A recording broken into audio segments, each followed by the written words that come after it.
Lane, have you made the cucumber sandwiches for Lady Bracknell's tea? Yes, sir. Oh, by the way, Lane, I looked at your notebook.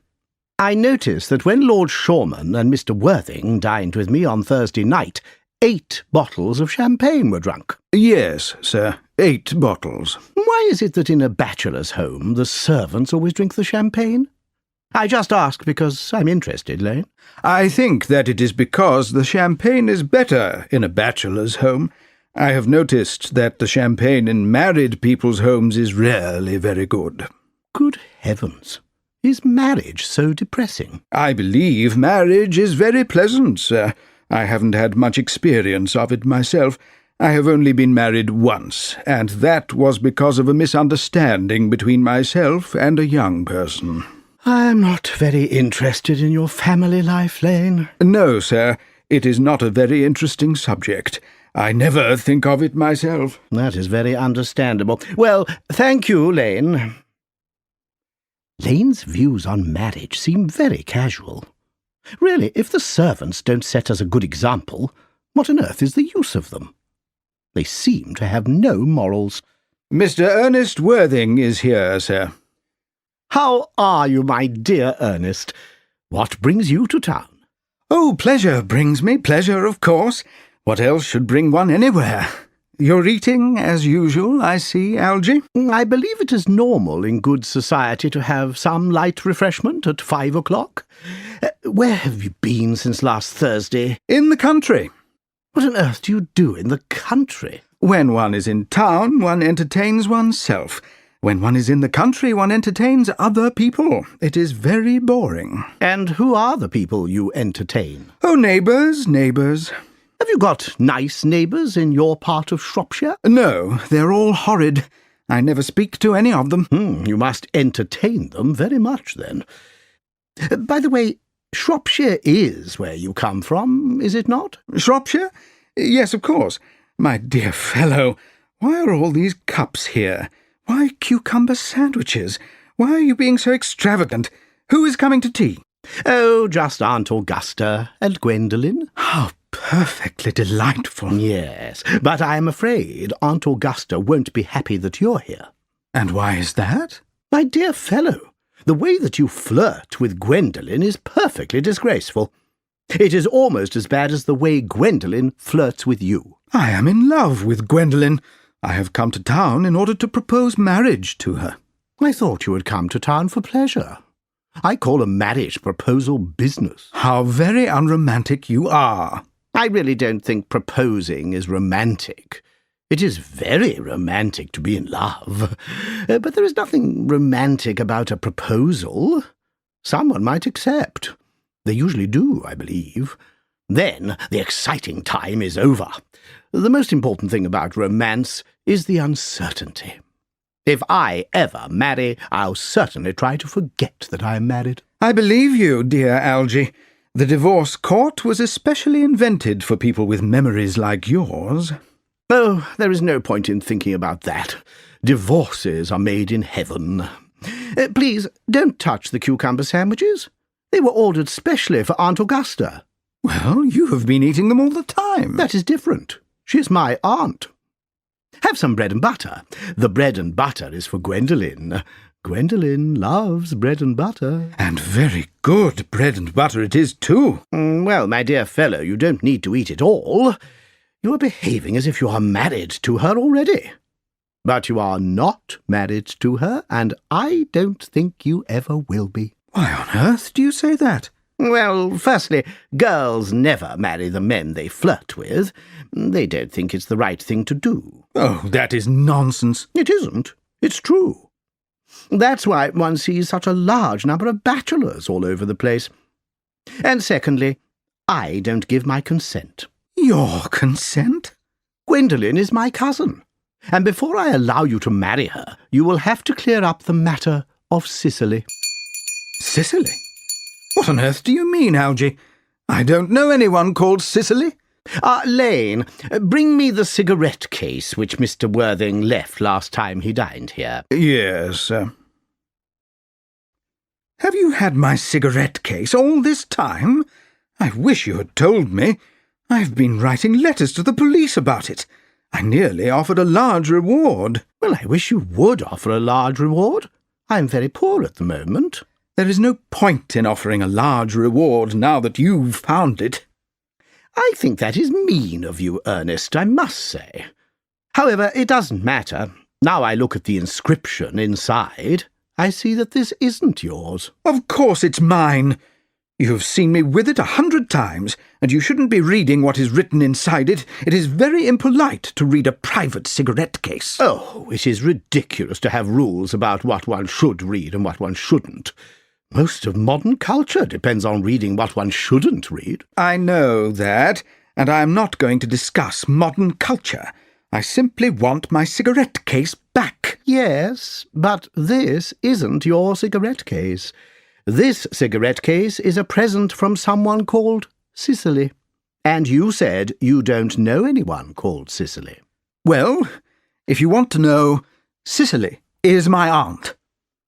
Your aunt? Yes. She is a charming old lady. Just give it back to me, Algy. But why does she call herself Little Cicely if she is your aunt? From Little Cicely, with all her love. My dear fellow, some aunts are tall. Some aunts are not tall. My aunt should be allowed to decide her height for herself. You seem to think that every aunt should be like your aunt, Lady Bracknell. That is ridiculous. Now, give me back my cigarette case. Yes, but why does your aunt call you her uncle? From Little Cicely, with all her love, to her dear Uncle Jack.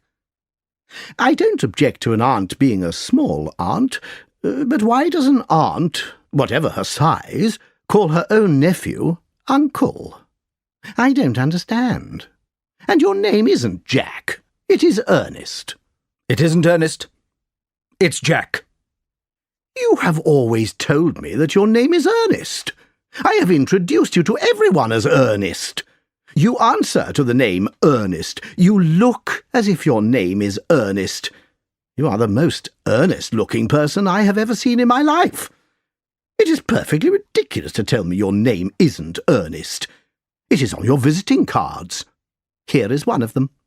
Mr. Ernest Worthing, B4, the Albany, London. I'll keep this as proof that your name is Ernest.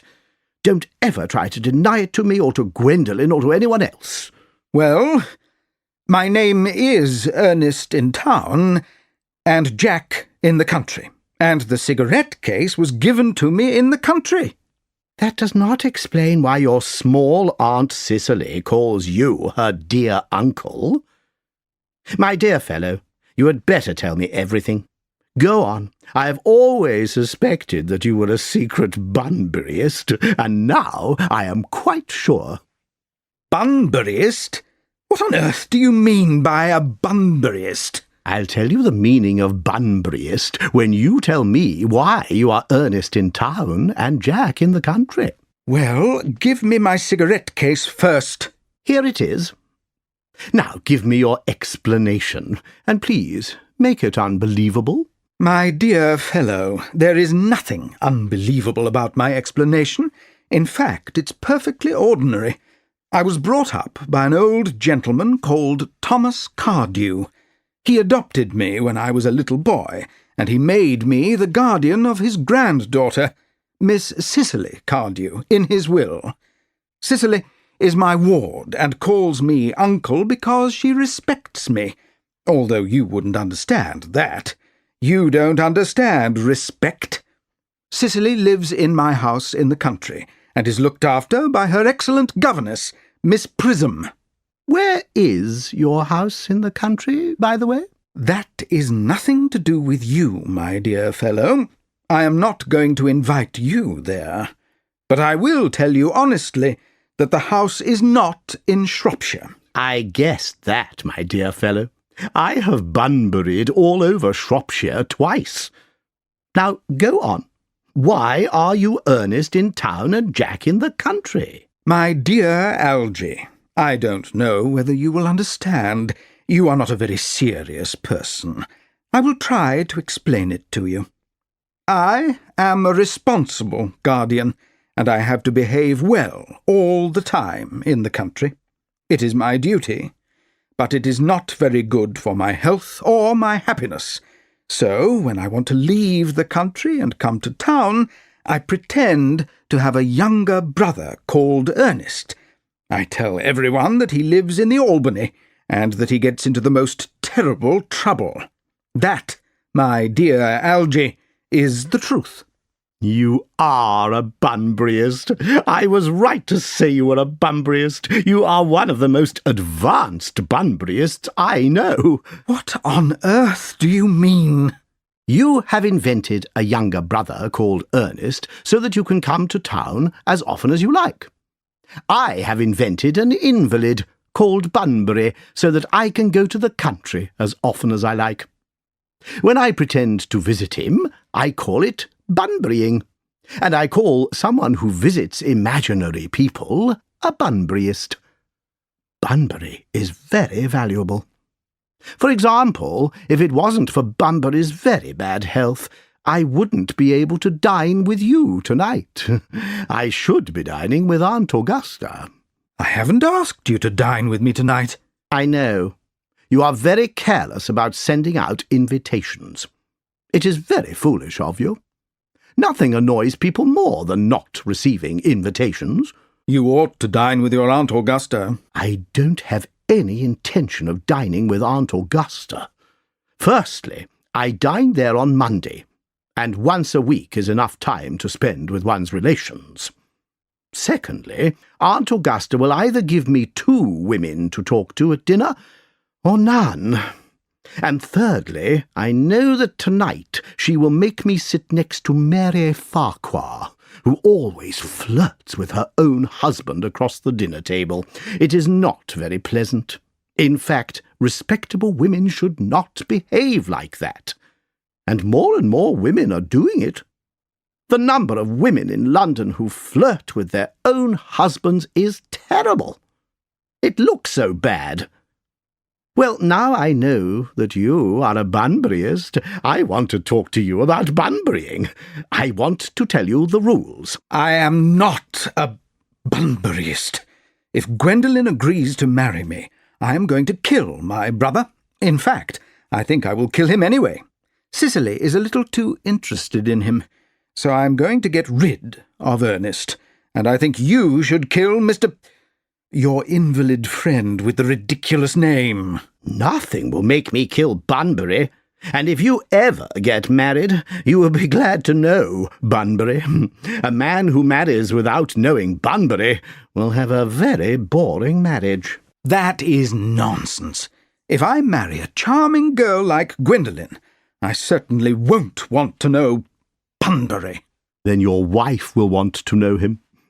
You don't understand that in married life 3 is company and 2 is none. Don't try to be cynical. It's perfectly easy to be cynical. My dear fellow, it isn't easy to be anything these days. There is so much competition. Ah, that must be Aunt Augusta. Only relatives ring like that. Now, I will take her out of the room for 10 minutes so that you can propose to Gwendolen. So I can dine with you tonight, can't I? I suppose so, if you want to. Good. Lady Bracknell and Miss Fairfax are here, sir. Good afternoon, dear Algernon. I hope you are behaving very well. I'm feeling very well, Aunt Augusta. Feeling very well is not the same as behaving very well. In fact, the 2 things rarely go together. Good heavens, you are smart. I am always smart. Aren't I, Mr. Worthing? You're quite perfect, Miss Fairfax. Oh, I hope I am not perfect. There would be no room for development, and I intend to develop in every direction. I am sorry if we are a little late, Algernon, but I had to visit Lady Harbury. I hadn't seen her since her poor husband died. She has changed very much. She looks quite 20 years younger. And now I'll have a cup of tea and one of those nice cucumber sandwiches you promised me. Certainly, Aunt Augusta. Will you come and sit here, Gwendolen? Thanks, Mamma. I'm quite comfortable over here. Good heavens! Lane! Why are there no cucumber sandwiches? I ordered them specially. There were no cucumbers in the market this morning, sir. I went there twice. No cucumbers? No, sir. Thank you, Lane. You may go. Thank you, sir. I am very upset that there were no cucumbers, Aunt Augusta. It doesn't matter, Algernon. I had some crumpets with Lady Harbury. I hear that her hair has turned quite blonde from grief. It certainly has changed its colour. I do not know why, of course. Thank you. I've got quite a treat for you at dinner tonight, Algernon. I am going to seat you next to Mary Farquhar. She is such a nice woman, and she is so sweet to her husband. It's delightful to watch them. I am afraid, Aunt Augusta, I cannot dine with you tonight after all. I hope you can, Algernon. There will be 13 people at the dining table if you aren't there. That is unlucky. Your uncle will have to eat upstairs. Fortunately, he often has to do that. It is terribly disappointing to me, but I've had a telegram to say that my poor friend Bunbury is very ill again. They think I should be with him. It is very strange. Mr. Bunbury seems to suffer from very bad health. Yes, indeed. He is a permanent invalid. Well, Algernon, I think it's about time that Mr. Bunbury decides whether he is going to live or die. I don't sympathise with invalids. Illness should not be encouraged in others. One should be healthy. Could you ask Mr. Bunbury not to be ill on Saturday? I am holding a reception, and I want you to organise the music. People talk during performances of music, and I want to encourage them to talk, particularly since it is the end of the London season, and they have nearly run out of things to say. I'll speak to Bunbury, Aunt Augusta, if he is still conscious. I think I can promise you that he will be well by Saturday. Of course, the music is a problem. You see, if one plays good music, people don't listen. And if one plays bad music, people don't talk. But I will show you the programme of music I have chosen, if you will come into the music room for a moment. Thank you, Algernon. It is very thoughtful of you. It's been a charming day, Miss Fairfax. Please don't talk about the weather, Mr. Worthing. When people talk to me about the weather, I always feel quite certain they mean something else, and I get nervous. I do mean something else. I thought so. In fact, I am never wrong. I would like to talk to you about the something else while Lady Bracknell is out of the room. Then talk about it quickly. Mamma often comes back into a room suddenly. Miss Fairfax, ever since I met you, I have admired you more than any girl I have met ever since I met you. Yes, I am quite well aware of that. I was always fascinated by you, even before I met you. We live in an age of ideals. Any expensive monthly magazine will tell you that. And my ideal has always been to love someone called Earnest. When Algernon mentioned he had a friend called Earnest, I knew I would love you. Do you really love me, Gwendolen? Very much. Darling, you don't know how happy you have made me. My own Ernest. But could you love me if my name wasn't Ernest? But your name is Ernest. Yes, I know it is. But what if it was something else? Couldn't you love me then? Ah, but you are called Ernest, so there is no reason to think about you not being called Ernest. Personally, darling, I don't really like the name Ernest. I don't think the name suits me. It suits you perfectly. It is a wonderful name. It is musical. Well, really, Gwendolen, I think there are a lot of nicer names. I think that Jack, for instance, is a charming name. Jack. No, there is very little music in the name Jack. It does not excite me. I have known several Jacks, and they were all very ordinary. I feel pity for any woman who is married to a man called Jack. I think the only really good name is Ernest. Gwendolen, I must get baptized at once. I mean, we must get married at once. There is no time to lose. Married, Mr. Worthing? Well, you know that I love you, and you told me, Miss Fairfax, that you love me. I do love you, but you haven't proposed to me yet. Nothing has been said about marriage. Well, may I propose to you now? I think that this would be an excellent time to propose to me, and I will tell you now that I will accept you so that you aren't worried. Gwendolen! Yes, Mr. Worthing. What are you going to say to me? You know what I am going to say to you. Yes, but you haven't said it. Gwendolen, will you marry me? Yes, of course I will.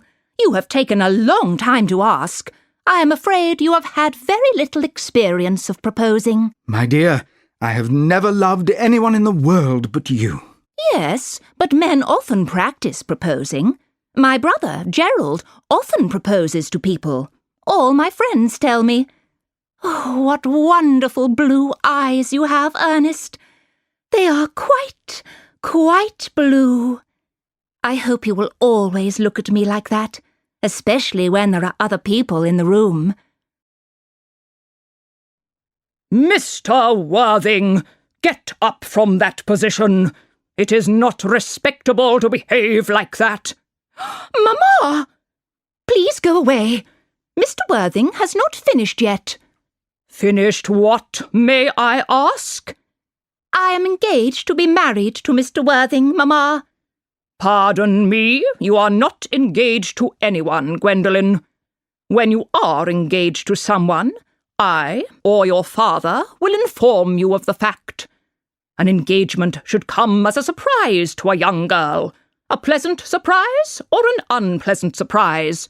It is not something that she is allowed to arrange for herself. And now, I have a few questions to ask you, Mr. Worthing. While I am asking these questions, you, Gwendolen, will wait for me in the carriage. Mamma! Wait in the carriage, Gwendolen. Gwendolen, I said wait for me in the carriage. Yes, Mamma. You can sit down, Mr. Worthing. Thank you, Lady Bracknell. I prefer to stand. I must tell you that you are not on my list of eligible young men, although I have the same list as the Duchess of Bolton. We work together during the season. However, I am quite ready to add your name to the list if your answers are satisfactory. Do you smoke? Well, yes, I do smoke. I am glad to hear it. A man should always have an occupation. There are far too many men in London who don't have an occupation. How old are you? 29. That's a very good age to get married. I have always believed that a man who wants to get married should know everything or nothing. Which do you know? I know nothing, Lady Bracknell. I am pleased to hear it. I approve of ignorance. I don't approve of modern education. Fortunately, in England at least, education has no effect at all. What is your income? It's between £7,000 and £8,000 a year. Do you earn this income from land that you own or from investments? From investments. That is satisfactory. Owning land is neither profitable nor pleasurable. It costs money to look after it when one is alive, and then there are taxes when one is dead. That's all I can say about land. I have a country house with some land, but I don't depend upon it for my income. A country house? How many bedrooms? Well, that doesn't matter. I hope you have a house in town. Gwendolen must have a house in town. Well, I do have a townhouse in Belgrave Square, but it is rented to Lady Bloxham. Lady Bloxham? I don't know her. Oh, she doesn't go out very much. She's very old. She's not necessarily respectable, even if she is old. What number, Belgrave Square? 149. But that is the unfashionable side of the street. However, that could easily be changed. Do you mean the fashion or the side? Both, if necessary. Now, let us discuss less important details. Are your parents living? I have lost both my parents. To lose one parent, Mr. Worthing, is unfortunate. To lose both seems like carelessness. Who was your father? He must have been a wealthy man. Was he a businessman or an aristocrat? I am afraid I don't know. Lady Bracknell, I said that I had lost my parents. In fact, my parents lost me. I don't know who I am. I was found. Found? The late Mr. Thomas Cardew, a very kind and charitable old gentleman, found me and called me Worthing because he had a train ticket for Worthing in his pocket at the time. Worthing is a seaside town. Where did the kind gentleman who had a train ticket for this seaside town find you? In a handbag. A handbag? Yes, Lady Bracknell. I was in a handbag. A large black leather handbag. An ordinary handbag with handles. Where did Mr. Thomas Cardew find this ordinary handbag? In the cloakroom at Victoria Station, here in London. It was a mistake. It was given to him instead of his own bag. In the cloakroom at Victoria Station? Yes. Mr. Worthing, I am shocked by what you have just told me. I do not think it is right to be born in a handbag, even if it has handles. And I do not think it is right to be found in a handbag, in a cloakroom, at a railway station. It is not the way to become a respectable gentleman with a good position in society. What is your advice, Lady Bracknell? I would, of course, do anything to make Gwendolen happy. My advice to you, Mr. Worthing, is this. Try to find some relations as soon as possible, and try to find at least one parent. Well, I don't see how I could possibly do that. I can show you the handbag. It is in a wardrobe at home. I really think that should satisfy you, Lady Bracknell. Me, sir? It has nothing to do with me. Do you really think that Lord Bracknell would allow our only daughter to marry the son of a cloakroom and form a relationship with a piece of luggage? Goodbye, Mr. Worthing. Goodbye. Bum bum bum bum bum bum bum bum bum bum. Stop singing that awful tune, Algy. Didn't everything work out all right, old fellow? Did Gwendolen refuse to marry you? Oh, Gwendolen was fine. She believes we are engaged. Her mother is awful. I've never met such a monster. Oh, I beg your pardon, Algy. I suppose I shouldn't talk about your own aunt in that way in front of you. My dear fellow, I love hearing people being rude about my relations. Relations are simply a boring group of people who don't know how to live and don't know when to die. Oh, that is nonsense. It isn't. Well, I won't argue about it. You always want to argue about things. Things were made for arguing about. If I believed that, I'd shoot myself. You don't think Gwendolen will become like her mother in 150 years, do you, Algy? All women become like their mothers. That is their tragedy. No men become like theirs. That is their tragedy. Have you said something clever? They were very fine sentences, and they are very true. I'm tired of cleverness. Everybody is clever nowadays. You meet clever people everywhere. I wish that there were a few fools left in the world. There are. I should like to meet them. What do they talk about? The fools. They talk about the clever people, of course. What fools? By the way, did you tell Gwendolen the truth about being Ernest in town and Jack in the country? My dear fellow, one does not tell the truth to a nice, sweet girl. You have extraordinary ideas about how to behave to a woman. The only way to behave to a woman is to flirt with her if she is pretty, and if she isn't pretty, you must flirt with someone else. Oh, that is nonsense. What about your badly behaved brother, Ernest? Did you tell her about him? Oh, I shall have got rid of him before the end of the week. I'll say he died in Paris of a heart attack. Lots of people die of a heart attack quite suddenly, don't they? Yes, but it's hereditary, my dear fellow. It's the sort of thing that runs in families. You had better say that he died of a bad cold. Are you sure that a bad cold isn't hereditary? Of course it isn't. Very well, then. My poor brother Ernest will die suddenly in Paris of a bad cold. That gets rid of him. But you said that your ward, Miss Cardew, was a little too interested in your poor brother Ernest. Won't she be very distressed? Oh, that's not a problem. Cicely is not a silly romantic girl, I am pleased to say.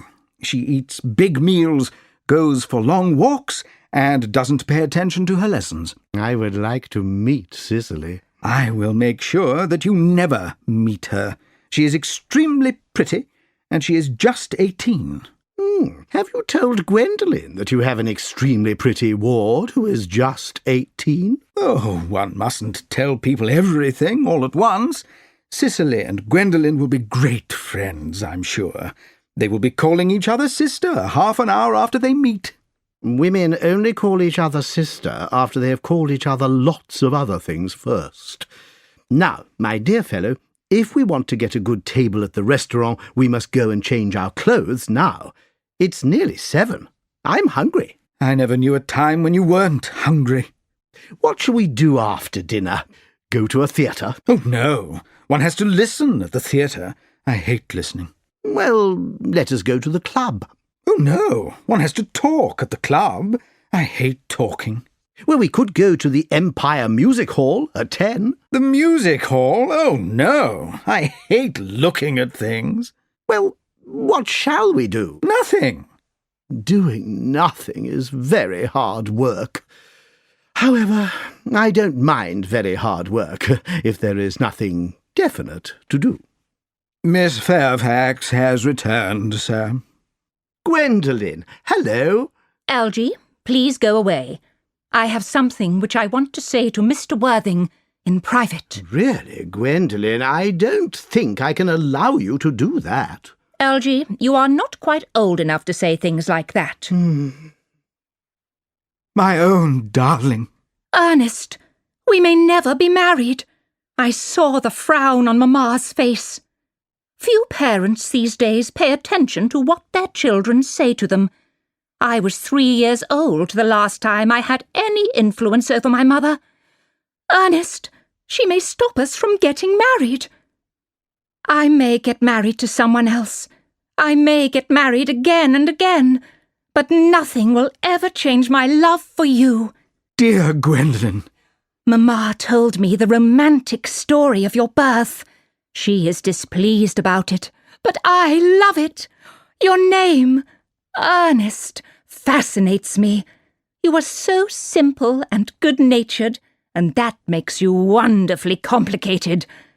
I've got your town address at the Albany. What is your address in the country? The Manor House, Woolton, Hertfordshire. It may be necessary to do something impetuous. We will have to think carefully about this. I will write to you every day. My own one. How long will you be in town? Till Monday. Good. Algy, you may turn round now. Thanks, I have turned round already. You may also ring the bell for Lane to take me to the door. Let me take you to the door, my own darling. Certainly. I will take Miss Fairfax to the door. Yes, sir. Bring me a glass of wine, Lane. Yes, sir.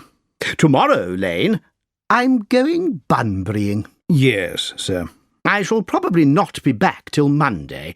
Pack my evening clothes, some casual clothes, and all my Bunbury suits. Yes, sir. I hope that tomorrow is a fine day, Lane. It never is, sir. Lane, you are a pessimist. I do my best, sir. What a sensible, intelligent girl. The only girl I've ever cared for in my life. What on earth are you laughing at? I'm a bit worried about poor Bunbury, that is all. Your friend Bunbury will get you into trouble one day, you know. I love trouble. It's the only thing which is never serious. Oh, that's nonsense, Algy. You never talk anything but nonsense. Nobody ever does.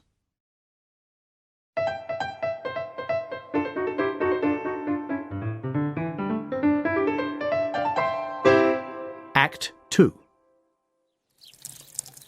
Cicely, I think that watering flowers is a servant's occupation rather than yours, especially at a moment when the pleasures of education are waiting for you. Your German grammar book is on the table. Please open it at page 15. We will do yesterday's lesson again. But I don't like German. It isn't a very pretty language. I know that I look quite ugly after my German lesson. Child, your guardian is anxious that you improve yourself in every way. As he was leaving for town yesterday, he reminded me how important your German is. Indeed, he always reminds me how important your German is when he is leaving for town. Dear Uncle Jack is so very serious.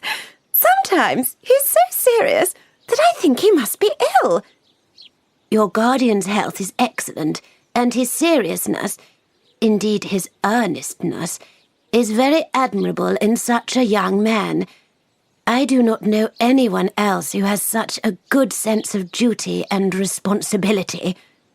I suppose that is why he often seems a little bored when we three are together. Cicely, I am surprised at you. Mr. Worthing has many troubles in his life. You must remember that he is always worried about that unfortunate young man, his brother, Ernest. I wish Uncle Jack would allow that unfortunate young man, his brother Ernest, to come here sometimes. We might have a good influence on him, Miss Prism. I am sure that you would. You know German and geology and all kinds of things that influence a man very much. I do not think that even I could have a good influence on his character. Mr. Worthing himself says that his brother's character is weak and indecisive. Indeed, I wouldn't want to have a good influence on him. I do not approve of this modern desire to turn bad people into good people at a moment's notice. I think he should suffer because of his misbehaviour. You must put away your diary, Cicely. I really don't understand why you keep a diary at all. I keep a diary in order to write down the wonderful secrets of my life. If I didn't write them down, I should probably forget all about them. Our memory is the diary that we all have with us. Yes, but our memory usually remembers things that have never happened and couldn't possibly have happened. I believe that memory is responsible for all the 3-volume novels people write. Do not be dismissive of the 3-volume novel, Cicely. I wrote one myself a long time ago. Did you really, Miss Prism? How wonderfully clever you are. I hope it did not end happily. I don't like novels that end happily. They depress me so much. The good people ended happily. The bad people ended unhappily. That is fiction. I suppose so, but it seems very unfair. And was your novel ever published? I'm sad to say it was not. The manuscript, unfortunately, was lost. Now, start work, child. There is no point in thinking about these things. But I see dear Canon Chasuble coming towards us through the garden. Canon Chasuble, it is indeed a pleasure to see you. And how are we today?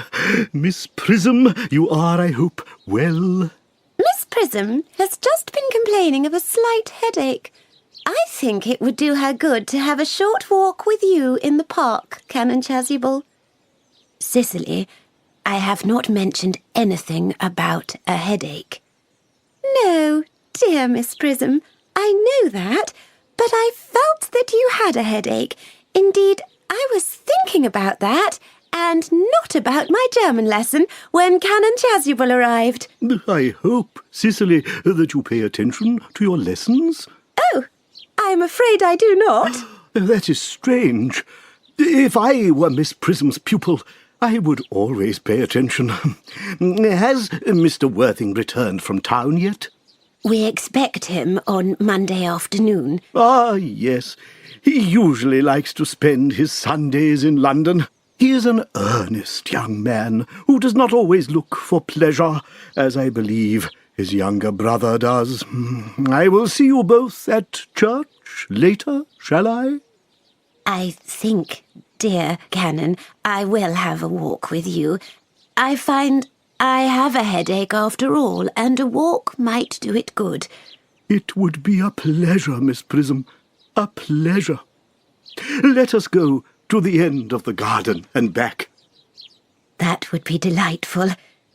Cicely, you will read your political economy in my absence. Oh, horrid political economy. Horrid German. Mr. Ernest Worthing has just arrived from the station. He has brought his luggage with him. Mr. Ernest Worthing, B. 4, the Albany, London. He must be Uncle Jack's brother. Have you told him Uncle Jack is in town? Yes, miss. He seemed very disappointed. I told him that you and Miss Prism were in the garden. He said he was anxious to speak to you privately for a moment. Ask Mr. Ernest Worthing to come here, and you had better talk to the housekeeper about a bedroom for him. Yes, miss. I have never met a really wicked person before. I feel rather frightened. I'm so afraid that he will look just like everyone else. Oh dear, he does.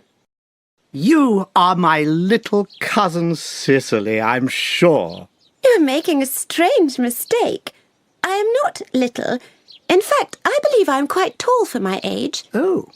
But I am your cousin Cicely. You, I see from your card, are Uncle Jack's brother, my cousin Ernest. My wicked cousin Ernest. No, I am not really wicked at all, cousin Cicely. You mustn't think that I am wicked. If you are not wicked, then I think you have been deceiving us all. I hope that you have not been leading a double life. I hope you have not been pretending to be wicked and being really good all the time. That would be hypocrisy. Oh, of course. I have been rather bad. I'm glad to hear it. In fact, I think that I have been very wicked in my own way. I don't think you should be so proud of that, though I'm sure it must have been very pleasant. It is much pleasanter being here with you. I can't understand why you're here at all. Uncle Jack won't be back from town till Monday afternoon. That is a great disappointment to me. I have to leave for London by the first train on Monday morning. I have a business meeting that I am anxious to miss. Couldn't you miss it anywhere but in London? No. The appointment is in London. Well, of course, I know that it is important not to attend a business meeting. That is what makes life interesting. But I think you should wait till Uncle Jack arrives. I know he wants to speak to you about your emigration. He wants to speak to me about... I don't understand. About your emigration. He has gone to town to buy your clothes. I certainly wouldn't let Jack buy my clothes. He has no taste in ties at all. I don't think you will require ties. Uncle Jack is sending you to Australia. Australia? I'd rather die. Well, at dinner on Wednesday, he said that you would have to choose between this world, the next world, and Australia. Oh, well, I don't believe Australia and the next world are very nice. This world is good enough for me, Cousin Cicely. Aha! But are you good enough for it? I'm afraid I'm not. That is why I want you to reform me. Please, will you do this, Cousin Cicely? I'm afraid I don't have time this afternoon. Well, would you mind if I reformed myself this afternoon? It is rather ambitious of you, but I think you should try. I will. I feel better already. You are looking a little worse. That is because I am hungry. How thoughtless of me. I should have remembered that someone who is going to reform himself needs regular meals. Please, come in. Thank you. May I have a flower for my buttonhole first? I never have any appetite unless I have a flower for my buttonhole. I'd like a pink rose. Why? Because you are like a pink rose, Cousin Cicely. I don't think that it is right for you to talk to me like that. Miss Prism doesn't say such things to me. Miss Prism must be a very short-sighted old lady. You are the prettiest girl I have ever seen. Miss Prism says that good looks are a trap. They are a trap that every sensible man would like to be caught in. Oh, I don't think I would like to catch a sensible man. I wouldn't know what to talk to him about. You are on your own too much, Canon Chasuble. You should get married. Oh, the early church was very much against marriage. That is obviously the reason why the early church has not lasted to the present day. And you do not seem to realise, dear sir, that a man who remains single becomes a permanent temptation. But isn't a man equally attractive when he is married? No married man is ever attractive, except to his wife. And often, I've been told, he is not even attractive to her. That depends on the woman. If she is a mature woman, she can be relied upon. You cannot rely upon a young woman. But where is Cicely? Perhaps she followed us. Mr. Worthing? Mr. Worthing! This is a surprise. We did not expect you till Monday afternoon. I have returned sooner than I expected to. Canon Chasuble, I hope you are well. Dear Mr. Worthing, I hope these black clothes do not mean that something dreadful has happened. My brother. More shameful debts and bad behaviour. Is he still leading his wicked life? Dead. Your brother, Ernest, is dead? Quite dead. What a lesson for him. I hope he will learn from this. Mr. Worthing, I offer you my sincere condolences. At least you know that you have always been most generous and forgiving to him. Poor Ernest. He had many faults, but it is very, very sad. Very sad indeed. Were you with him at the end? No. He died abroad. In Paris, in fact. I had a telegram last night from the manager of the Grand Hotel in Paris. Did the telegram mention the cause of death? A bad cold, it seems. As a man sows, so shall he reap. Charity, dear Miss Prism, charity. None of us are perfect. I myself am particularly sensitive to drafts. Will the funeral take place here? No. It seems he wanted to be buried in Paris. In Paris? I don't think he was being very serious, even at the end. You will want me to mention this sad event in church next Sunday. My sermon on the mercy of God can be used on any occasion, happy or sad. I have preached it at baptisms, weddings, and funerals. The last time I preached it was to the Society for the Prevention of Discontent among the Upper Classes. The bishop, who was present, liked it very much. That reminds me. You mentioned baptisms, I think, Canon Chasuble. You know how to baptize people, I suppose? I mean, you often baptize people, don't you? It is, I am sorry to say, one of the canon's most frequent duties. I have often spoken to the poorer classes about it, but they don't take any notice. But is there any particular child in whom you are interested, Mr. Worthing? Your brother was, I believe, unmarried. Oh, yes. People who live just for pleasure are usually unmarried. But it is not for any child, dear Canon. No, the fact is that I would like to be baptized myself this afternoon, if you have nothing better to do. But surely, Mr. Worthing, you have been baptized already. I don't remember anything about it. Of course, I don't know if you think I'm a little too old now. Not at all. At what time would you like the ceremony performed? Oh, I'll come about 5 o'clock, if that would suit you. Perfectly, perfectly. In fact, I have two similar ceremonies to perform at that time. Twins, who are born in one of the cottages on your estate. Oh, I don't think it would be much fun to be baptized along with other babies. It would be childish. Would 5:30 be all right? Of course, of course. And now, dear Mr. Worthing, I will not stay any longer in this house of grief. I ask you not to grieve too much. Bitter trials are often blessings in disguise. This seems to me to be an extremely obvious blessing. Uncle Jack! Oh, I am pleased to see you! But what horrible clothes you're wearing! Please go and change them. Cicely. My child, my child! What is the matter, Uncle Jack? Please look happy. You look as if you have toothache. And I have got such a surprise for you. Who do you think is in the dining room? Your brother! Who? Your brother, Ernest. He arrived about half an hour ago. What nonsense!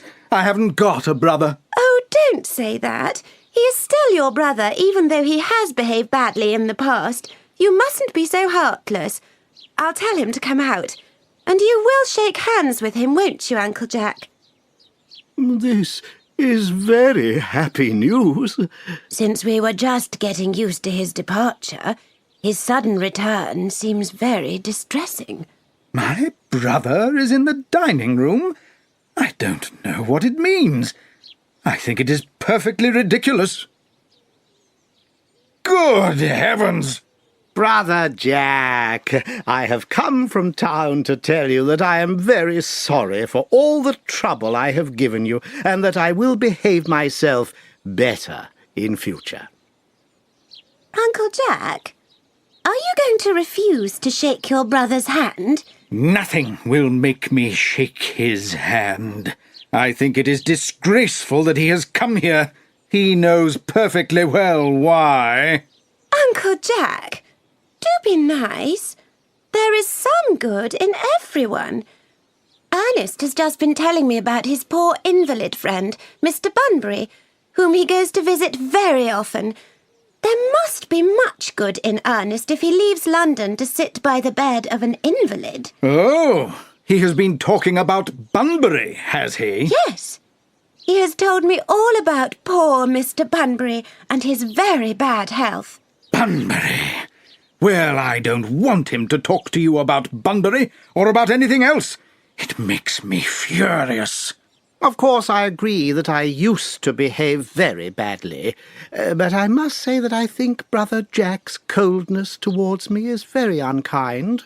I expected a better welcome, especially since it is the first time I have come here. Uncle Jack, if you don't shake hands with Ernest, I will never forgive you. You will never forgive me? Never, never, never. Well, this is the last time I shall ever do it. Oh, it is pleasant to see a perfect reconciliation, is it not? I think we should leave the brothers together. Cicely, you will come with us. Certainly, Miss Prism. My task of reconciliation is over. You have done something beautiful today, dear child. We must not say these things too soon.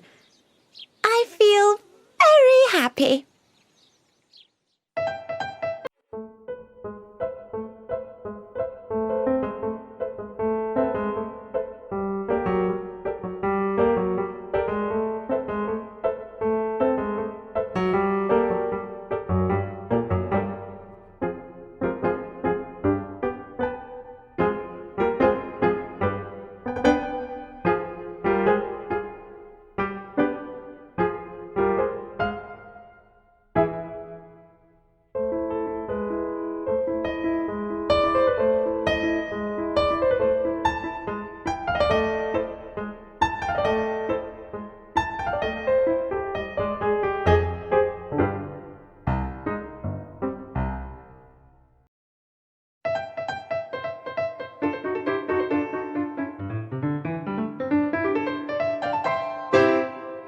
Act 2. You young scoundrel, Algy. You must get out of this place as soon as possible. I don't allow any Bunburying here. I have put Mr. Earnest's things in the room next to yours, sir. What? Mr. Earnest's luggage, sir. I have unpacked it and put it in the room next to your own. His luggage? Yes, sir. 3 large suitcases, a small suitcase, 2 hat boxes, and a large picnic basket. I'm afraid I can only stay for a week this time. Merriman, order the carriage at once. Mr. Earnest has suddenly been called back to town. Yes, sir. What a liar you are, Jack. I have not been called back to town at all. Yes, you have. I haven't heard anyone call me. Your duty as a gentleman calls you back. My duty as a gentleman has never interfered with my pleasure at all. Yes, I quite understand that. Well, Cicely is a darling. You are not to talk on Miss Cardew like that. I don't like it. Well, I don't like your clothes. You look perfectly ridiculous in them. Why don't you go upstairs and change? It is perfectly childish to be wearing black clothes for a man who is going to stay in your house for a whole week as a guest. You are certainly not staying with me for a whole week. You have got to leave by the 4 o'clock train. I certainly won't leave you while you are in black clothes. That would be very unfriendly. Well, will you go if I change my clothes? Yes, if you are not too long. I never saw anybody else who took so long to get dressed and with such uninteresting results. Well, at least that is better than always being overdressed like you. If I am occasionally overdressed, I make up for it by being extremely overeducated. Your vanity is silly. Your behaviour is outrageous, and your presence in my garden is ridiculous. However, you have got to catch the 4 o'clock train, and I hope you will have a pleasant journey back to town. This Bunburying has not been a success for you. I think it has been a great success. I'm in love with Cicely, and that is wonderful. But I must see her before I go, and make arrangements for some more Bunburying. Ah, there she is. Oh, I came back to water the roses. I thought you were with Uncle Jack. He's gone to order the carriage for me. Oh, is he going to take you for a nice drive? He's going to send me away. Then we have to part. I'm afraid so. It's a very painful parting. It is always painful to part with new friends. It is easy to bear the absence of old friends, but even a short parting from someone whom one has just met is extremely painful. Thank you. The carriage is at the door, sir. It can wait, Merriman, for 5 minutes. Yes, miss. I hope, Cicely, I shall not offend you if I tell you that you seem to me to be perfect in every way. I think that it is very good that you are so honest. If you will allow me, I will copy your words into my diary. Do you really keep a diary? I'd love to look at it. May I look at it? Oh, no.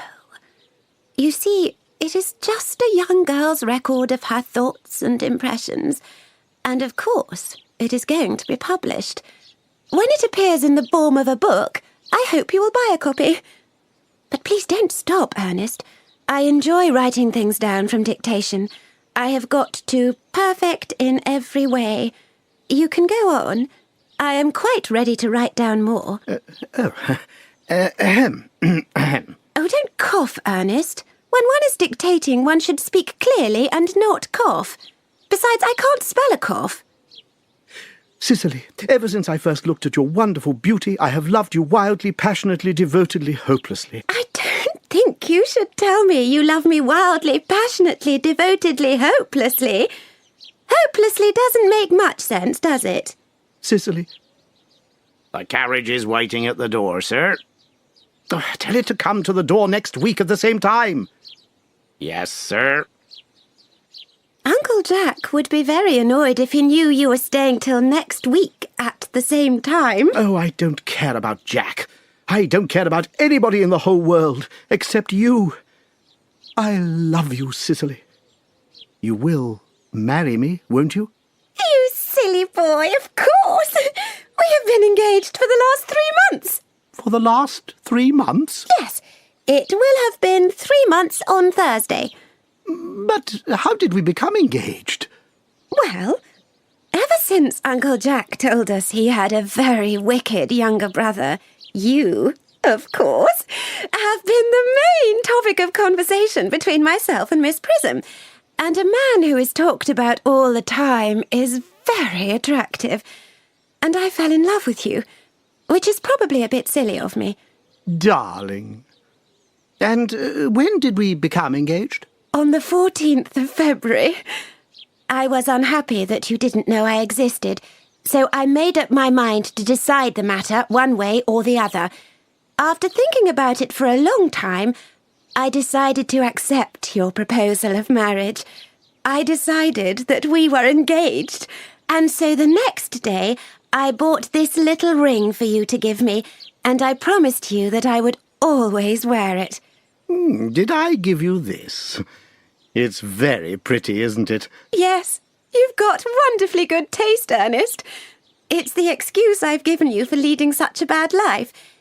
And this is the box in which I keep all your dear letters. My letters?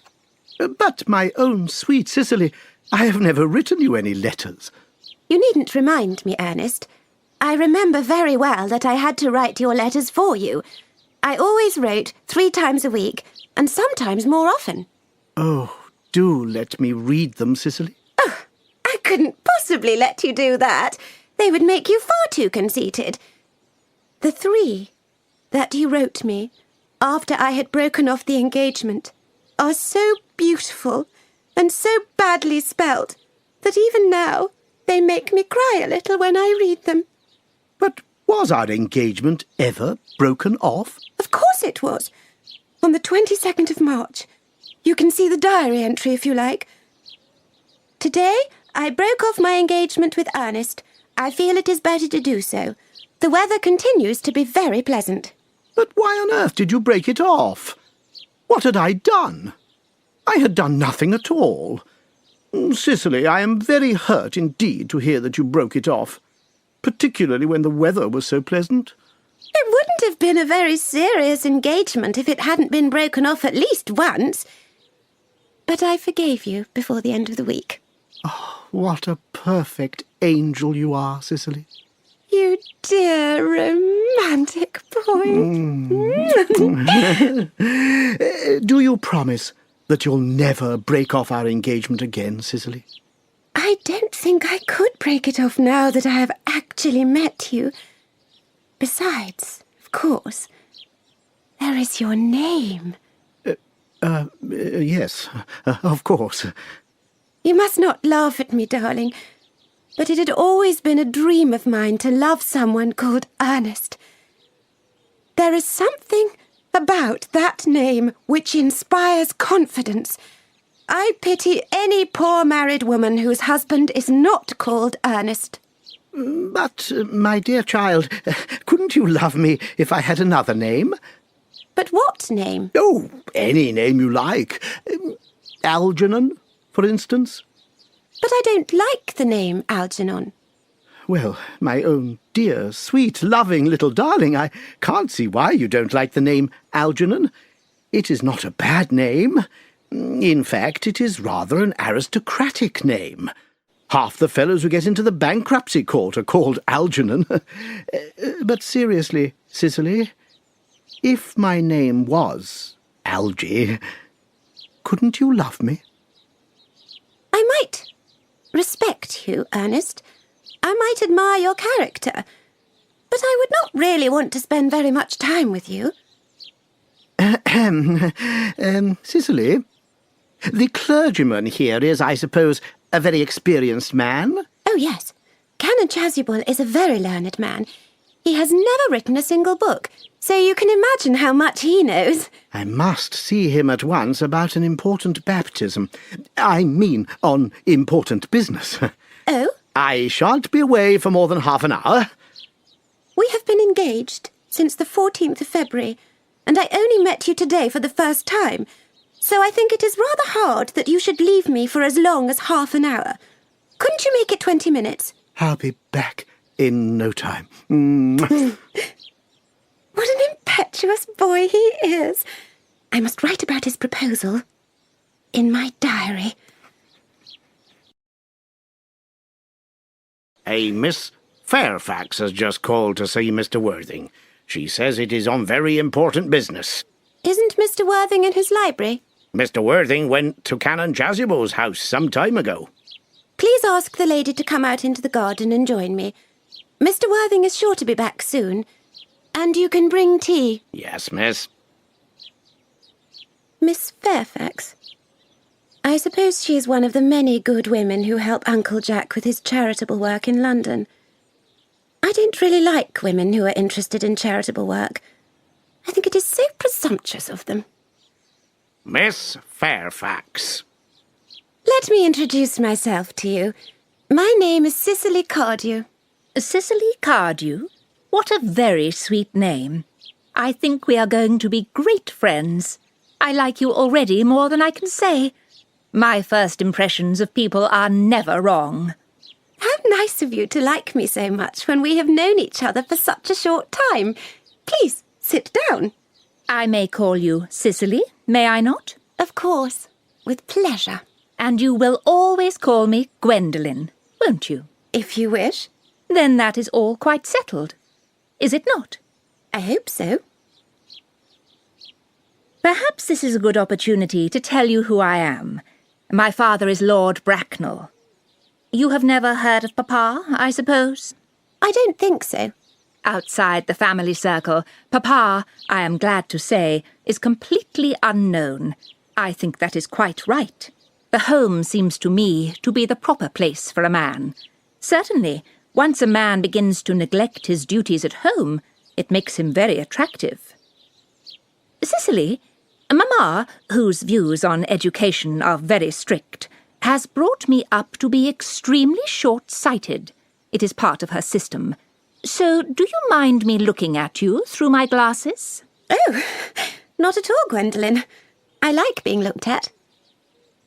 You are here on a short visit, I suppose? Oh, no, I live here. Really? Your mother, or an elderly female relation, lives here also? Oh, no, I have no mother, nor, in fact, any relations. Indeed. My dear guardian, with the help of Miss Prism, has the difficult task of looking after me.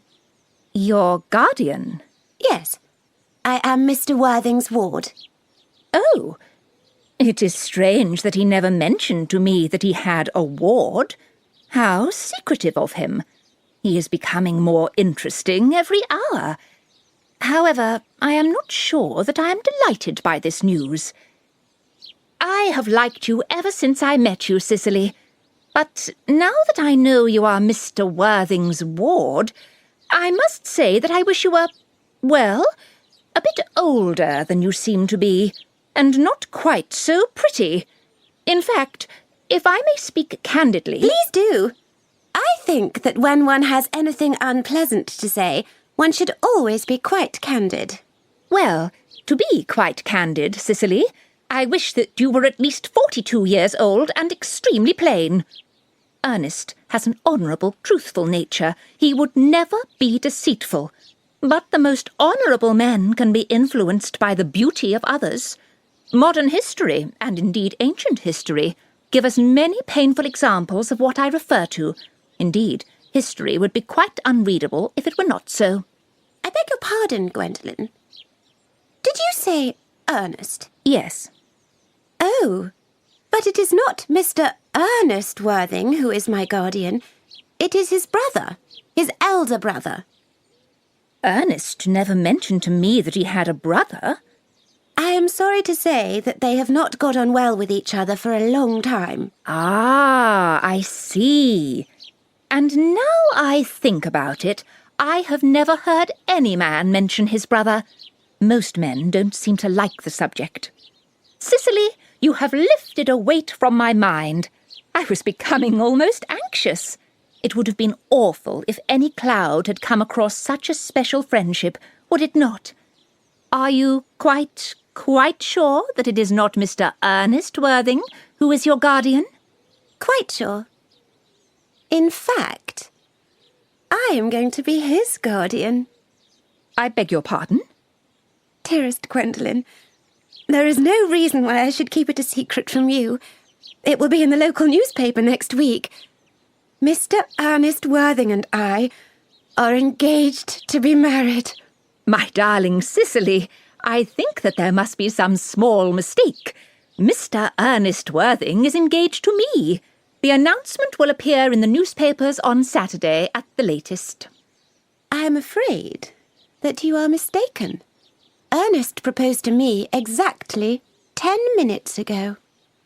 It is very strange, because he asked me to be his wife yesterday afternoon at 5:30. Please check for yourself. I never travel without my diary. One should always have something exciting to read on the train. I am so sorry, dear Cicely, if it is any disappointment to you, but I am afraid that I was his first choice. It would make me very sad, dear Gwendolen, to cause you any pain, but I feel I must point out that since Ernest proposed to you, he has clearly changed his mind. If the poor fellow has been trapped into making a foolish promise, it is my duty to rescue him at once, and firmly. If my dear boy has got into an unfortunate entanglement, I will never reproach him for it when we are married. Are you calling me an entanglement, Miss Cardew? You are presumptuous. On an occasion of this kind, it becomes more than a duty to speak one's mind. It becomes a pleasure. Do you suggest, Miss Fairfax, that I trapped Ernest into an engagement? How dare you? This is no time to pretend to have good manners. When I see a spade, I call it a spade. I am glad to say that I have never seen a spade. It is obvious we do not live in the same social circle. Shall I set the table for afternoon tea here as usual, miss? Yes. as usual. Are there many interesting walks near here, Miss Cardew? Oh, yes, a great many. From the top of one of the hills, one can see 5 counties. 5 counties? I don't think I should like that. I hate crowds. I suppose that is why you live in town. This is quite a well-kept garden, Miss Cardew. I'm glad you like it, Miss Fairfax. I had no idea there were any flowers in the country. Oh, flowers are as common here, Miss Fairfax, as people are in London. Personally, I cannot imagine how anyone manages to live in the country, if anybody who is anybody does. The country always bores me to death. Would you like some tea, Miss Fairfax? Yes, thank you. Hateful girl, but I want some tea. Sugar? No, thank you. Sugar is not fashionable anymore. Cake or bread and butter? Bread and butter, please. Cake is not seen in the best houses nowadays. Give that to Miss Fairfax. You have filled my tea with lumps of sugar, and though I asked for bread and butter, you have given me cake. I am known to be sweet-tempered, but I warn you, Miss Cardew, you may go too far. I would go any distance to save my poor, innocent, trusting boy from being trapped by a girl like you. I have distrusted you from the moment I saw you. I felt you were false and deceitful. I am never wrong in such matters.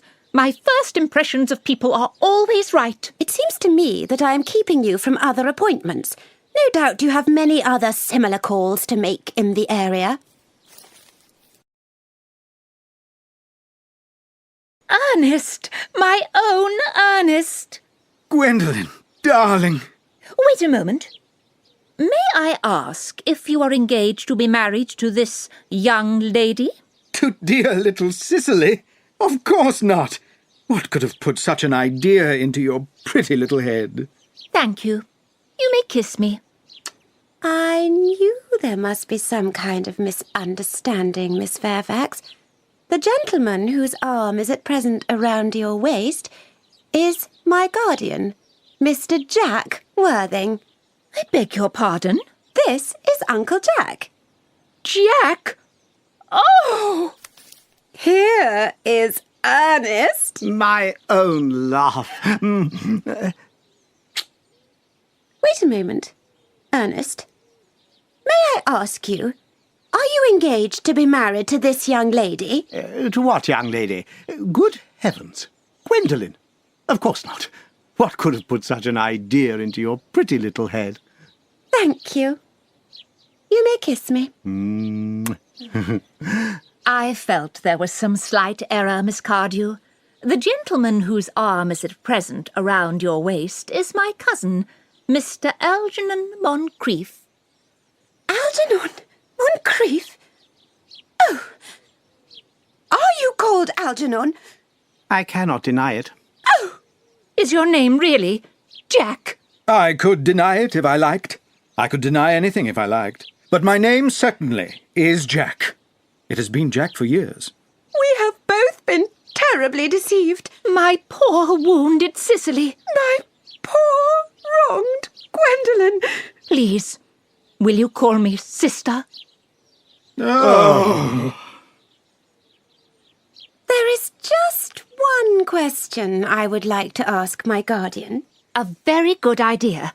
Mr. Worthing, there is just one question I would like permission to ask you. Where is your brother Ernest? We are both engaged to be married to your brother Ernest, so it is important for us to know where he is at present. Gwendolen, Cicely, it is very painful for me, but I must speak the truth. It is the first time in my life that I have been in such a painful position, and I am quite inexperienced at doing this. However, I will tell you honestly that I have no brother Ernest. I have no brother at all. I have never had a brother in my life, and I don't intend ever to have a brother in the future. No brother at all? None. Did you ever have a brother of any kind? Never. Not of any kind. I am afraid, Cicely, that neither of us is engaged to be married to anyone. It is not a very pleasant position for a young girl suddenly to find herself in, is it? Let us go into the house. They will not follow us into the house, will they? No. Men are so cowardly, aren't they? I suppose that this awful business is what you call bunburying, is it? Yes, and it's the best bunburying I have ever done in my life. Well, you have no right to bunbury here. That is absurd. One has a right to bunbury wherever one chooses.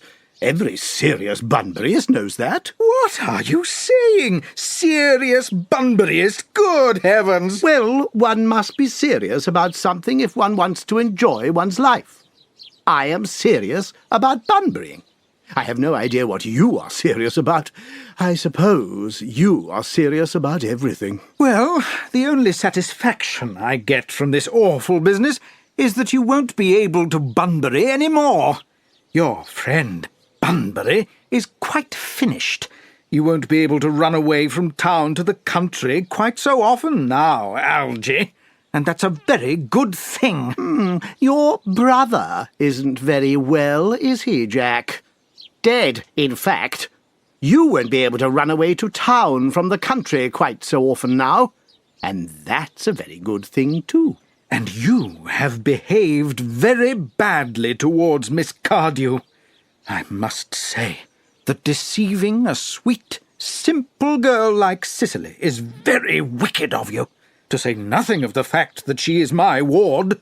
I must say that deceiving a brilliant, clever young lady like Miss Fairfax is very wicked of you, to say nothing of the fact that she is my cousin. I wanted to be engaged to Gwendolen, that is all. I love her. Well, I simply wanted to be engaged to Cicely. I adore her. There is certainly no chance of you marrying Miss Cardew. I don't think there is much chance of you marrying Miss Fairfax, Jack.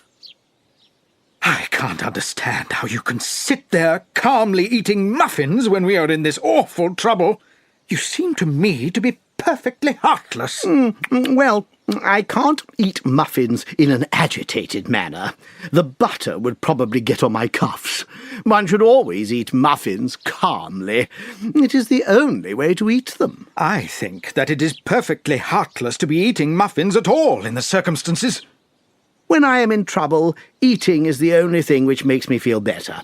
Indeed, when I am in very great trouble, I refuse everything except food and drink. At present, I am eating muffins because I am unhappy. Besides, I like muffins. Well, that is no reason why you should eat them all. Please, will you have tea cake instead? I don't like tea cake. Good heavens! I think a man may eat his own muffins in his own garden. But you just said that it was perfectly heartless to eat muffins. I said it was perfectly heartless of you to eat muffins. That is very different. Maybe, but the muffins are the same. Algy, I wish you would go. You can't ask me to go without giving me some dinner. I never go without my dinner. Besides, I have just arranged with Canon Chasuble to be baptized at 5:45. I am going to be baptized with the name of Earnest. My dear fellow, no, you aren't. That is nonsense. I arranged with Canon Chasuble to be baptized myself at 5:30. I will, of course, take the name Earnest. Gwendolen would want me to. We cannot both be baptized with the name Earnest. It's absurd. Besides, I have a right to be baptized if I like. There is no evidence that I have ever been baptized. I think it very likely that I never was, and so does Canon Chasuble. It is different for you. You have been baptized already. Yes, but that was years ago. Yes, but you have been baptized. That is the important thing. Yes, indeed. So I know my health can bear it. I must say, I think that it is rather dangerous for you to be baptized now. It might make you very unwell. You can't have forgotten that a close relative very nearly died in Paris this week of a bad cold. Yes, but you said yourself that a bad cold was not hereditary. I know it didn't used to be, but it probably is now.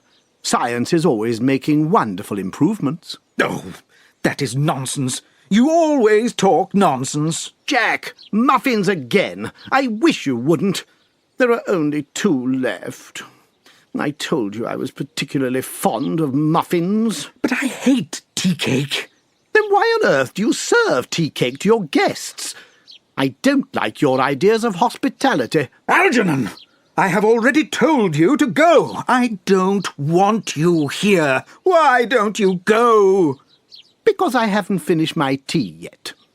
I have 1 muffin left. Oh.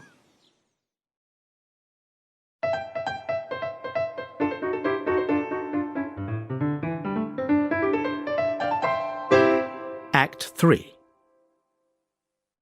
They have not followed us into the house, as anyone else would have done. They must be ashamed. They have been eating muffins. That looks like repentance to me. They don't seem to notice us at all. Couldn't you cough? But I haven't got a cough. They're looking at us. How dare they? They're coming towards us. How presumptuous of them. Let us remain silent and dignified. Certainly. It is the only thing to do now.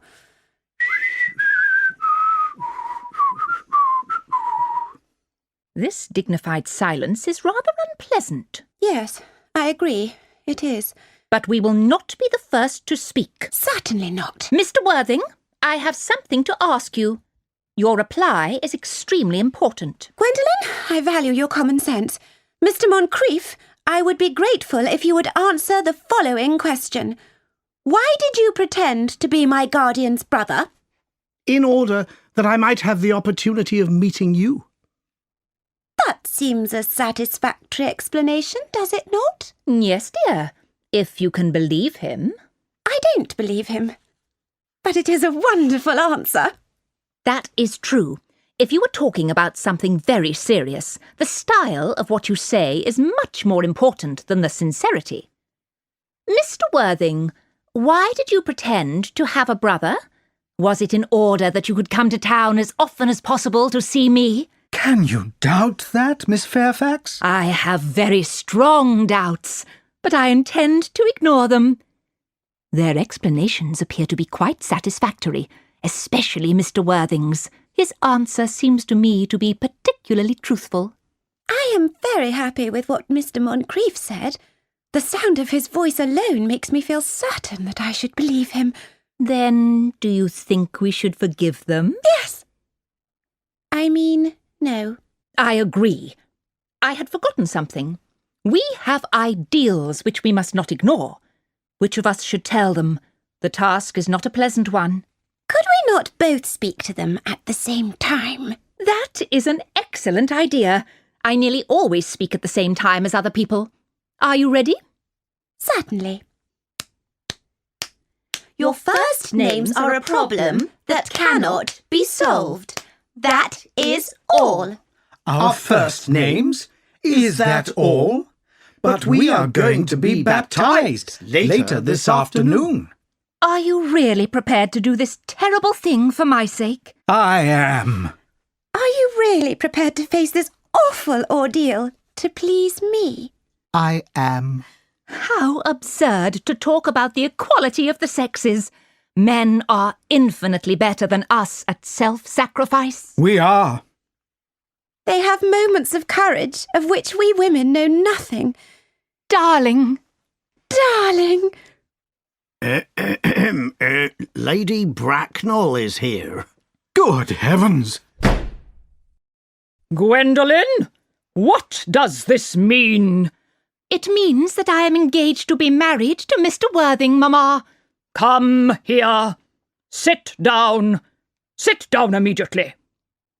I learnt of Gwendolen's sudden departure from her trusted maid, who gave me the information after I had given her a small coin. I followed her at once on the next train. Her father does not know where she is, and I don't propose to tell him the truth. In fact, I never tell him the truth about anything. I would consider it wrong to do so. You must understand that all communication between you and my daughter must stop immediately. On this point, as indeed on all points, I am firm. I am engaged to be married to Gwendolen, Lady Bracknell. You are not, sir. And now, Algernon. Yes, Aunt Augusta? Is this the house in which your invalid friend, Mr. Bunbury, lives? No. Bunbury doesn't live here. Bunbury is somewhere else at present. In fact, Bunbury is dead. Dead? When did Mr. Bunbury die? His death must have been extremely sudden. Oh, I killed Bunbury this afternoon. I mean, poor Bunbury died this afternoon. What did he die of? Bunbury? Oh, he was quite exploded. Exploded? Was he the victim of a terrorist plot? I was not aware that Mr. Bunbury was interested in politics.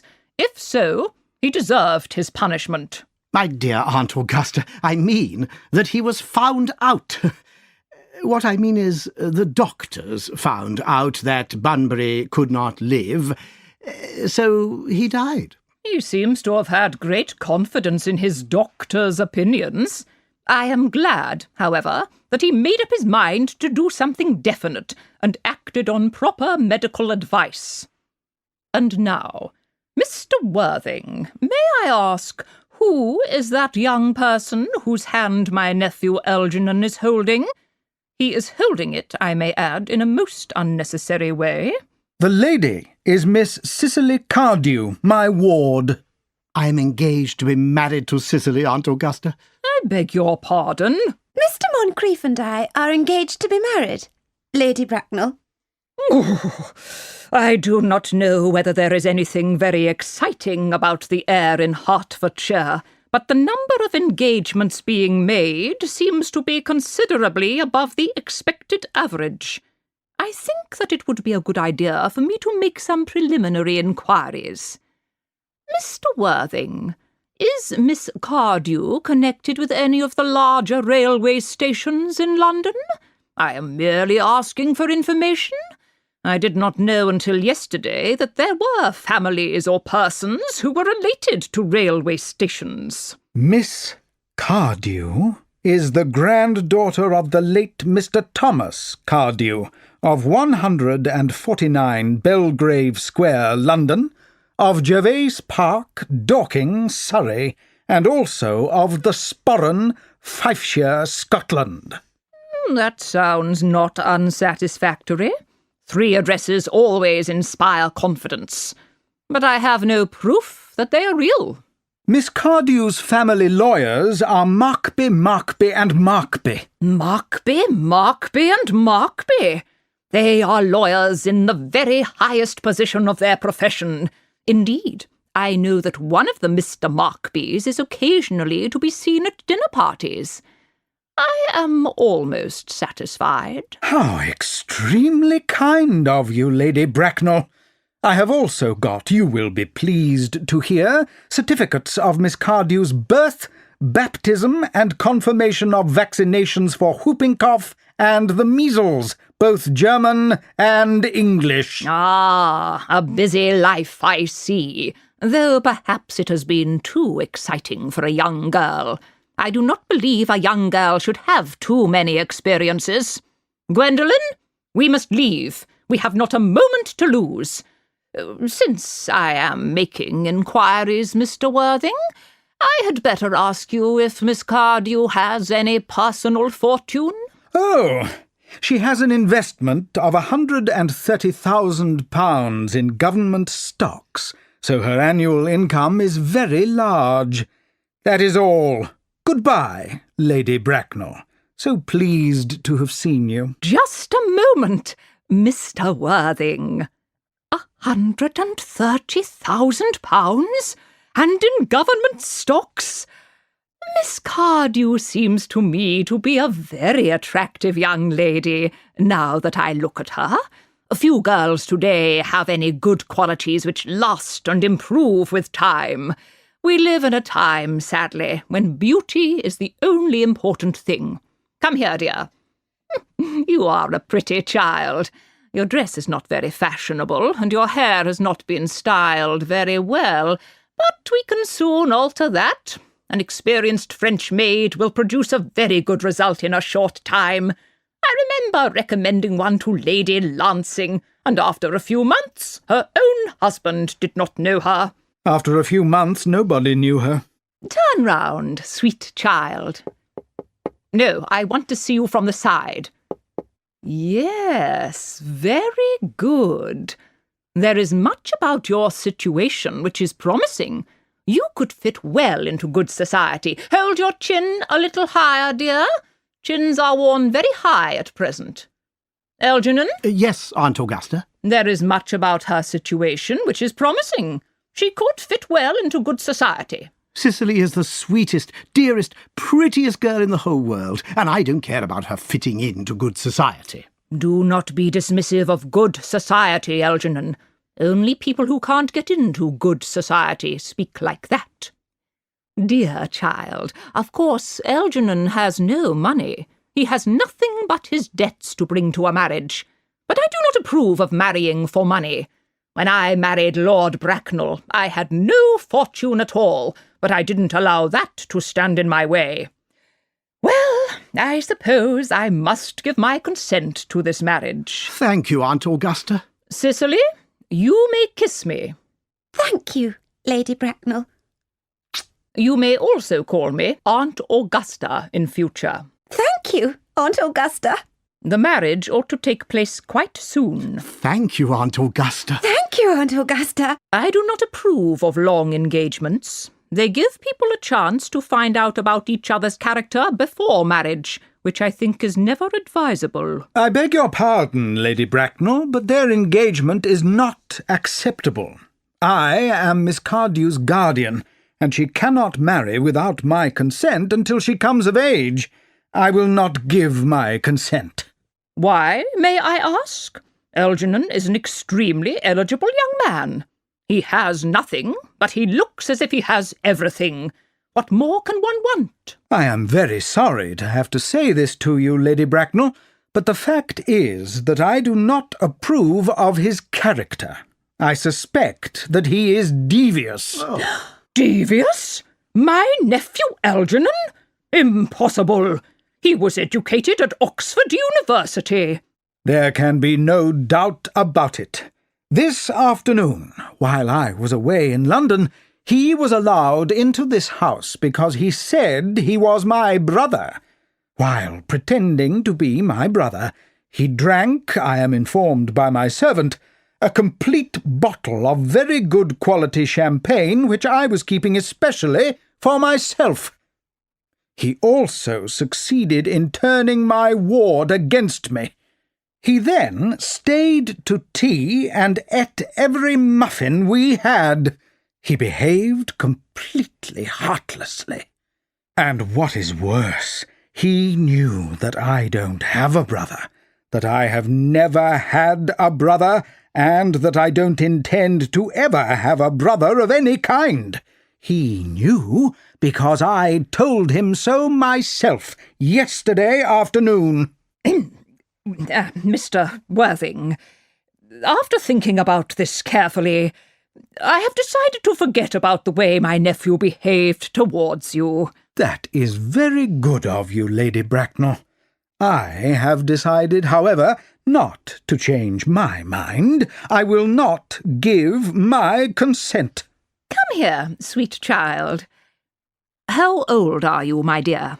Well, I am really only 18, but I always say I am 20 when I go to parties. You are perfectly right to make a small alteration. Indeed, no woman should ever be quite accurate about her age. It looks so devious.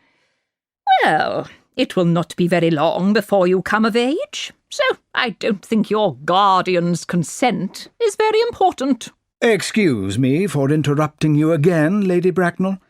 I must tell you that according to her grandfather's will, Miss Cardew does not come of age until she is 35. That does not seem to me to be a problem. 35 is a very attractive age. London society is full of women who have, by their own free choice, remained 35 for years. Lady Dumbleton is an example. She has been 35 ever since she reached the age of 40, which was many years ago. Our dear Cicely will be even more attractive at the age of 35 than she is at present. She will have even more money then than she has now. Algy, could you wait for me till I was 35? Of course I could, Cicely. You know I could. Yes, I believe that you could. But I couldn't wait all that time. I hate waiting even 5 minutes for anybody. It always makes me rather cross. I'm not punctual myself, but I do like other people to be punctual. Waiting, even to be married, is quite out of the question. Then what are we going to do, Cicely? I don't know, Mr. Moncrief. My dear Mr. Worthing, Miss Cardew states that she cannot wait till she is 35, a remark that tells me she has a rather impatient nature. However, I beg of you to think again about your decision. My dear Lady Bracknell, the decision is entirely in your own hands. When you consent to my marriage with Gwendolen, I will gladly consent to your nephew's marriage with my ward. You must know that your marriage with my daughter is not possible. Then none of us can look forward to ever getting married. I cannot agree to Gwendolen never getting married. Algernon, of course, may choose for himself. Come, dear, we have already missed 5, if not 6 trains. Everything is quite ready for the baptisms. The baptisms? Is it not a little early for baptisms? First marriage, then children, then baptisms. Both these gentlemen have said they wish to be baptized immediately. Baptized? At their age? The idea is ridiculous and quite irreligious. Algernon, I forbid you to be baptized. My husband, Lord Bracknell, would be very displeased to hear that you were wasting your time and money like this. Do I understand you correctly? Is neither of you gentlemen to be baptized?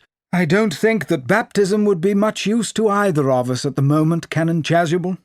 I am very sorry to hear you say so, Mr. Worthing. That sounds like the view of an irreligious man.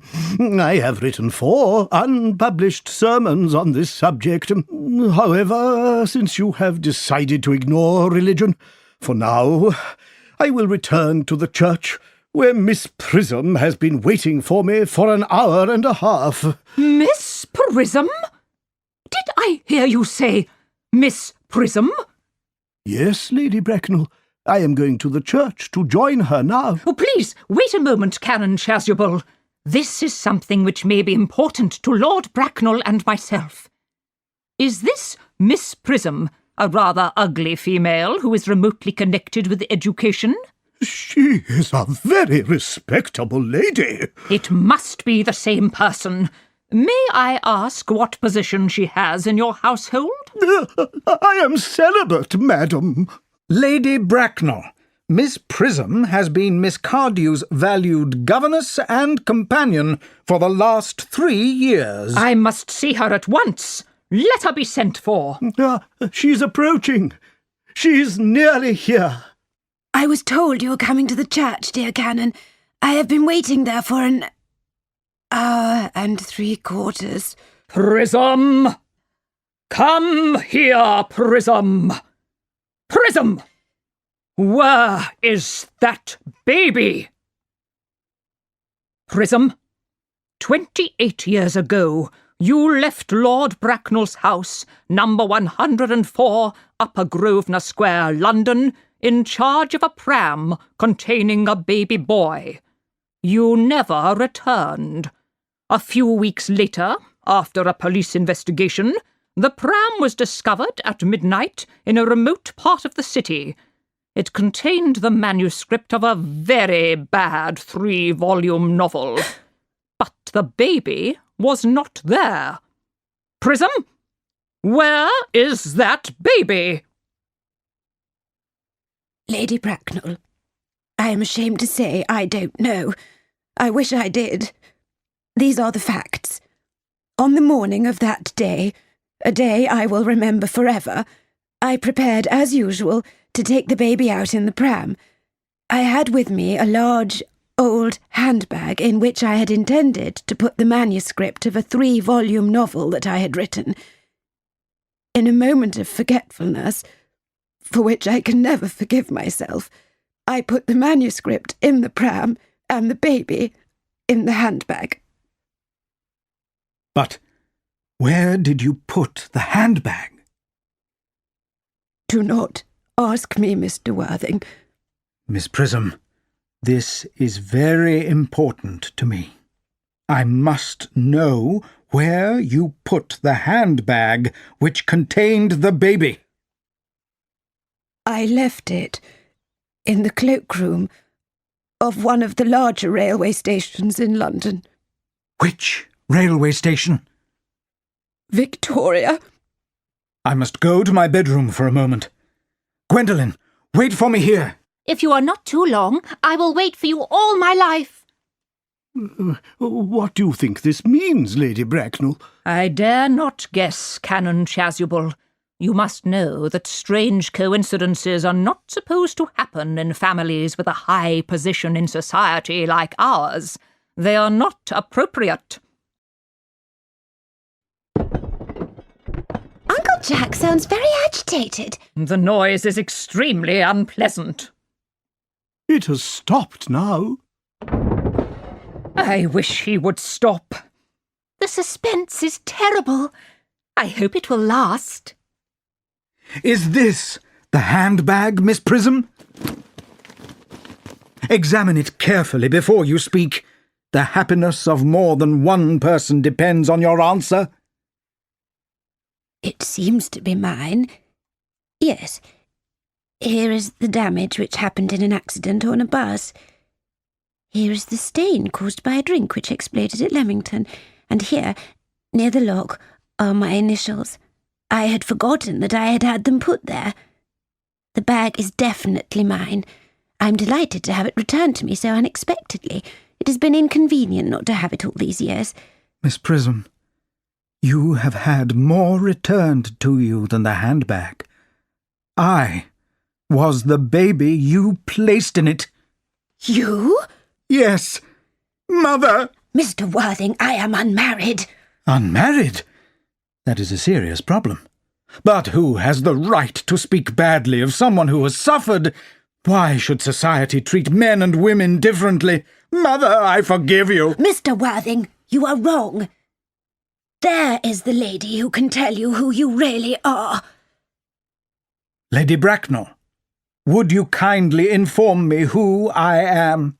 I am afraid that my news may not please you. You are the son of my poor sister, Mrs. Moncrief, and therefore Algernon's elder brother. Algy's elder brother? Then I have a brother after all. I knew I had a brother. I always said I had a brother. Cicely, how could you ever have doubted that I had a brother? Canon Chasuble, here is my unfortunate brother. Miss Prism, my unfortunate brother. Gwendolen, my unfortunate brother. Algy, you will have to treat me with more respect in the future. You have never behaved to me like a younger brother should. Well, I haven't done until today. I did my best, though. My own... But my own what? What is your name, now that you are not Jack Worthing? Good heavens! I had forgotten about my name. I suppose that you won't change your mind about your favourite name? Never. Then the question must be cleared up at once. Aunt Augusta, had I been baptised? Your loving parents had done everything for you, including baptism. Then I was baptised. That is clear. Now what name was I given? Let me know the worst. You were the elder son, so you were given your father's name. Yes, but what was my father's name? I cannot at present remember what the General's name was, but I have no doubt that he had one. Algy, can't you remember what our father's name was? Oh, my dear fellow, we never even spoke to each other. He died before I was a year old. His name will appear in the army lists of that period, I suppose, Aunt Augusta? The General was a man of peace, except in his domestic life, so I have no doubt that his name will appear in an army list. The army lists for the last 40 years are here. I should have read them all. Generals. Malcolm, Maxbohm, Magley. What awful names they have. Markby, Migsby, Mobbs, Moncrief. Lieutenant, 1840. Captain, Lieutenant Colonel, Colonel, General, 1869. Names, Ernest, John. I always told you, Gwendolen, that my name was Ernest, didn't I? Well, it is Ernest, after all. I mean, it really is Ernest. Yes, I remember now that the General called you Ernest. I knew I had a reason for disliking that name. Ernest, my own Ernest. I felt from the first time I met you that you could have no other name. Gwendolen, it is terrible for a man to find out suddenly that he has been speaking the truth all his life.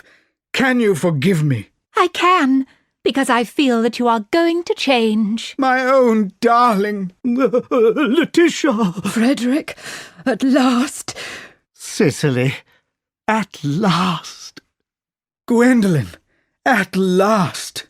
My nephew, you seem to be displaying signs of a lack of seriousness. On the contrary, Aunt Augusta, I've now realized for the first time in my life the importance of being earnest.